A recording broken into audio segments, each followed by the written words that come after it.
नमस्कार. नवीन व्हिडिओमध्ये आपलं स्वागत आहे. आज आपण बनवतोय खमंग खुसखुशीत आणि बरेच दिवस कुरकुरीत राहणारे पाकातील शंकरपाळे. चला तर बनवूया. त्याकरता आपण इथे 2 वाटी मैदा घेतलेला आहे.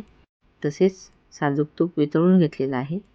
आता 1 वाटी मैद्यासाठी आपल्याला 2 चमचे साजूक तूप लागेल. या अंदाजाने आपल्याला इथे 4 चमचे साजूक तूप घालायचं आहे.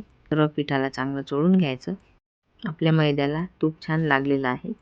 आता याला थोडं थोडं पाणी घालून घट्टसर गोळा मळून घ्यायचा याचा आणि 10 मिनिटे झाकून ठेवायचा. सुद्धा छान बनत आहे, म्हणजे आपलं मोहन व्यवस्थित झालेलं आहे. आता अशा प्रकारे आपण हा भिजवून घेतलेला आहे. आता याला 10 मिनिट झाकून ठेवायचं. तोपर्यंत आपला पाक बनवायला घेऊ. एका पातेल्यात आपण 1 ते 1.5 वाटी साखर घ्यायची. त्यामध्ये 1 वाटी पाणी घालायचं आणि उकळी येऊ द्यायची. त्यामध्येच आपण विलायची पावडर आणि थोडं केशर घातलेलं आहे. साखर विरलेली आहे. आता आपल्याला याचा एक तारी पाक बनवून घ्यायचा आहे.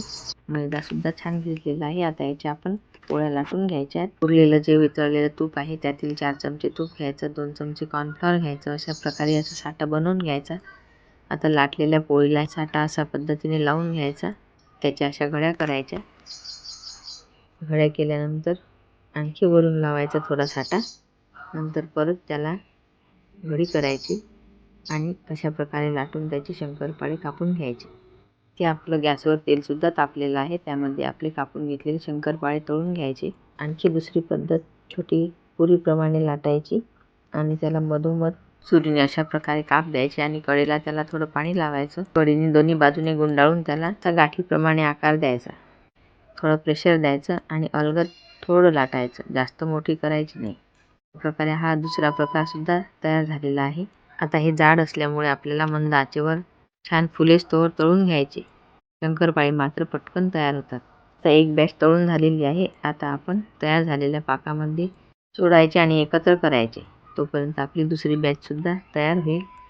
आता आपण पाकात टाकलेले शंकरपाळे थंड झालेले आहेत ते बघूया. पाक थोडा कोमट ठेवायचा आणि त्यामध्ये आपले गरम शंकरपाळे सोडायचे.